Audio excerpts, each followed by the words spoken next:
São José, José de Nazaré, José o Carpinteiro ou São José Operário. Foi, segundo o Novo Testamento, o esposo da Virgem Maria e o pai adotivo de Jesus. O nome José é a versão lusófona do hebraico Yosef, por meio do latim Josephus, descendente da casa real de Davi. José é venerado como São José na Igreja Católica, Igreja Ortodoxa Oriental, Anglicanismo e Luterismo. Nas tradições católicas, José é considerado o santo padroeiro dos trabalhadores e está associado a vários dias de festa. O Papa Pio IX declarou o patrono e protetor da Igreja Católica, além de patrocinar os doentes e uma morte feliz, devido à crença de que ele morreu na presença de Jesus e Maria. Na piedade popular, José é considerado um modelo para os pais e também se tornou patrono de várias dioceses e lugares. Várias imagens veneradas de São José receberam uma coroação canônica por um papa. Na iconografia religiosa popular, ele é associado a lírios ou nardo, representando sua castidade e pureza. Com o crescimento atual da Mariologia, o campo teológico da Josefologia também cresceu e, desde a década de 1950, foram formados centros para estudá-la. Os evangelhos e a sagrada tradição apostólica afirmam que o verdadeiro genitor de Jesus é Deus Pai. Maria, já tendo sido prometida em casamento a José, concebeu miraculosamente, sem que houvesse tido relações maritais com ninguém, por intermédio do Espírito Santo. Para o casal, tratou-se de um momento dramático, uma vez que, quando tomou ciência de que a esposa estava grávida de um filho que não era seu, José sentiu-se decepcionado e resolveu romper com ela, mas sem expô-la publicamente. O evangelista Mateus assim relata o episódio. A origem de Jesus Cristo foi assim: Maria, sua mãe, comprometida em casamento com José, antes que coabitassem, achou-se grávida pelo Espírito Santo. José, seu esposo, sendo justo e não querendo denunciá-la publicamente, resolveu repudiá-la em segredo. Mateus, capítulo 1, versículos do 18 ao 19. No entanto, após uma experiência mística num sonho, no qual o anjo lhe aparecera, voltou atrás e reconheceu legalmente o menino Jesus como seu legítimo filho. Eis que o anjo do Senhor manifestou-se a ele em um sonho, dizendo: José, filho de Davi, não temas receber Maria por tua mulher, pois o que nela foi gerado vem do Espírito Santo. Ela dará à luz um filho, e tu o chamarás com o nome de Jesus, pois ele salvará seu povo dos seus pecados. José, ao despertar do sono, agiu conforme o anjo do Senhor lhe ordenara e recebeu em sua casa sua mulher. Mateus, capítulo 1, do 21 ao 24. Tendo assumido a guarda do menino, José ficou conhecido como suposto pai de Jesus. O evangelista Lucas relata esse título. Ao iniciar seu ministério, Jesus tinha mais ou menos 30 anos e era, conforme se supunha, filho de José. Lucas, capítulo 3, versículo 23. A profissão de José é mencionada pelo evangelista Mateus quando afirma no capítulo 13 e versículo 55 de seu evangelho que Jesus era filho de um tecton, termo grego que costuma receber várias interpretações. Ainda que a tradição lhe atribua estritamente a profissão de carpinteiro, o fato é que o título grego é genérico, sendo usado para designar os trabalhadores envolvidos em atividades econômicas ligadas à construção civil. Outras vertentes costumam considerar José como sendo um canteiro, ou seja, um operário que trabalhava artisticamente blocos de pedra bruta. Os evangelhos reivindicam que Jesus, antes de iniciar sua vida pública, desempenhou a profissão do pai. O primeiro evangelista que atribuiu-lhe o título é São Marcos, que refere-se a Jesus como o carpinteiro. No capítulo 6, versículo 3 da sua narrativa sinótica, que relata uma sua visita a Nazaré, na qual seus compatriotas chamavam-no ironicamente pela profissão para desqualificá-lo como pregador. Mateus, por sua vez, retoma o mesmo episódio na sua versão do Evangelho, mas com uma variante. Não é o filho do carpinteiro? Não se chama a mãe dele Maria e os seus irmãos Tiago, José, Judas e Simão? Mateus 13, versículo 55. A tradicional tradução da expressão grega tekton por carpinteiro se deve ao fato de que os padres da igreja e a própria Vulgata de São Jerônimo versavam-na para o nominativo latino faber, fabri, termo que denota o artesão. Os evangelhos resumem, em poucas palavras, a infância de Jesus, um período aparentemente normal, durante o qual, na oficina de José, o menino se preparava para a sua missão. Apenas um momento escapa a essa normalidade, e é descrito por Lucas. Quando Jesus tinha 12 anos, José levou-o juntamente com Maria em peregrinação até Jerusalém, para as festividades da Páscoa. Transcorridos, porém, os dias da festa, enquanto voltavam para casa, Jesus ficou na Cidade Santa, sem que José e Maria percebessem.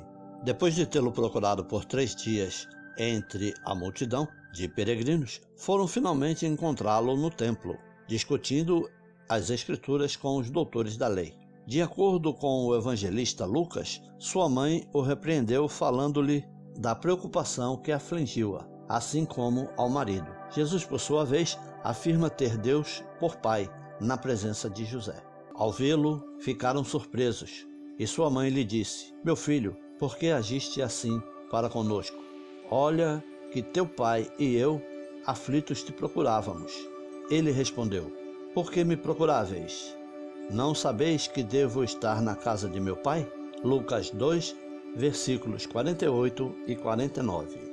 No entanto, ainda que tivesse ciência que José não fosse seu genitor, o adolescente Jesus comportava-se diante dele como um verdadeiro filho, respeitando-o. É o que confirma o trecho subsequente da mesma narrativa de Lucas. Jesus desceu então com eles para Nazaré e era-lhes submisso.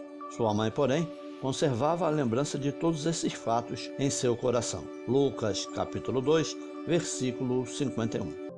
Quando Jesus começou sua vida pública lá pelos 30 anos, muito provavelmente José já era morto. De fato, sua presença não é mencionada depois do 2º capítulo de Lucas 11, versículo 5.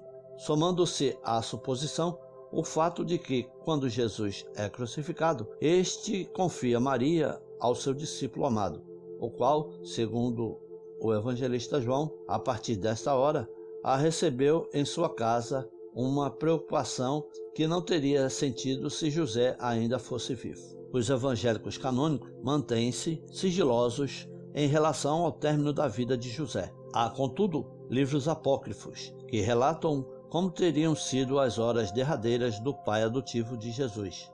Um exemplo é a narrativa apócrifa História de José, o Carpinteiro, escrita entre os séculos 6 e 7, e que descreve detalhadamente o falecimento do santo. Segundo o escrito, composto em língua copta, José morreu no dia 26 do mês egípcio de Epique, 26 de julho no calendário gregoriano, aos 111 anos, gozando sempre de ótima saúde, com todos os dentes intactos, e trabalhando até seu último dia. Avisado por um anjo sobre a iminente morte, vai ao templo de Jerusalém adorar a Deus e, no retorno, contrai uma doença fatal que o faz sucumbir. Extremado em seu leito, envolto pelo temor da morte, só encontra consolação em Jesus, o único que consegue acalmá-lo. Circundado pela esposa e pelos filhos de um primeiro casamento, sua alma é arrebatada pelos arcanjos Miguel e Gabriel e conduzida ao paraíso. Nenhum dos que rodeavam José havia percebido a sua morte, nem sequer minha mãe Maria. Eu confiei a alma do meu querido pai, José, a Miguel e Gabriel, para que o guardassem contra os raptores que saqueiam pelo caminho, e encarreguei os espíritos incorpóreos de continuarem cantando canções até que finalmente depositaram-no junto ao meu pai no céu. História de José, o Carpinteiro, 23. De acordo com o apócrifo, o próprio Jesus teria banhado e ungido com bálsamo o corpo de José, pronunciando sobre ele uma bênção. Não se sabe ao certo onde se encontram os restos mortais de São José. Nas crônicas dos peregrinos que visitaram a Palestina, se encontram algumas indicações acerca do sepulcro do santo. 2 delas apontam Nazaré e outras 2 apontam Jerusalém, no Vale do Cedron. Não existem, no entanto, argumentos consistentes que respaldem nenhuma das alegações. Interpretações como a de Santo Ambrósio esforçam-se para apresentar José como um homem íntegro. Ele adverte que o evangelista, quando explica a Imaculada Conceição de Cristo, vê em José um homem justo, incapaz de contaminar, sancti spintus templum, ou seja, a mãe do Senhor, fecundada no seio pelo mistério do Espírito Santo. No comentário clássico do Evangelho, feito pouco depois do Natal de 417 por Santo Agostinho, no sermão sobre a genealogia de Cristo, são retomadas preciosas informações e opiniões anteriores. José é descrito como um homem autenticamente justo, tão justo que quando supôs que Maria tivesse adulterado, não quis denunciá-la nem expô-la ao público cruel. Decidiu deixá-la discretamente, já que não queria puni-la, como tampouco acusá-la. Muitos perdoam as mulheres adúlteras, impelidas pelo amor carnal, querendo tê-las, mesmo adúlteras, com o escopo de aproveitá-las para satisfazer a sua própria paixão carnal. Este marido justo, ao contrário, não quer tê-la. O seu deleite, pois, não tem nada de carnal, assim como não quer nem mesmo puni-la. O perdão, portanto, é unicamente inspirado pela misericórdia. Santo Agostinho, discurso 51, concordância dos evangelistas Mateus e Lucas em relação à genealogia do Senhor. Jesus encontrado no templo de James Tissot. Agostinho joga luz no significado da sua paternidade, explicando como a Escritura queria demonstrar que Jesus não nasceu pela descendência carnal de José, uma vez que ele se encontrava angustiado porque não sabia como a esposa pudesse estar grávida. Para atestar a não paternidade de José, Agostinho cita o episódio do desaparecimento de Jesus no templo, quando este lhe diz: "Não sabeis que devo estar na casa de meu pai?" Responde assim: porque o Filho de Deus estava no templo de Deus. Aquele templo, de fato, não era de José, mas de Deus. Como Maria dissera: "Teu pai e eu, aflitos, te procurávamos." E lhe responde: "Não sabeis que devo estar na casa de meu pai?"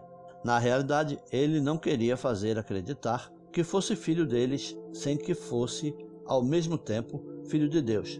Na verdade, enquanto filho de Deus, ele é sempre tal e é criador de seus próprios pais.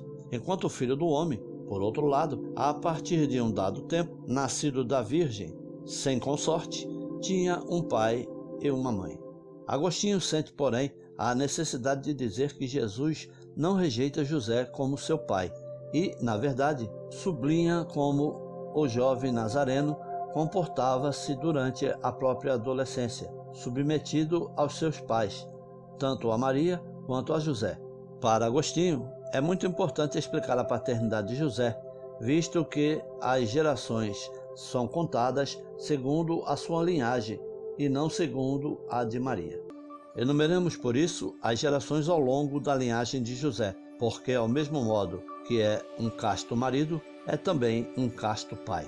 O dia 19 de março, o dia de São José, tem sido o principal dia da festa de São José no cristianismo ocidental desde o século X e é comemorado por católicos anglicanos, muitos luteranos e outras denominações. Na ortodoxia oriental, o dia da festa de São José é comemorado no primeiro domingo após a Natividade de Cristo. Na Igreja Católica, a festa de São José, 19 de março, é uma solenidade.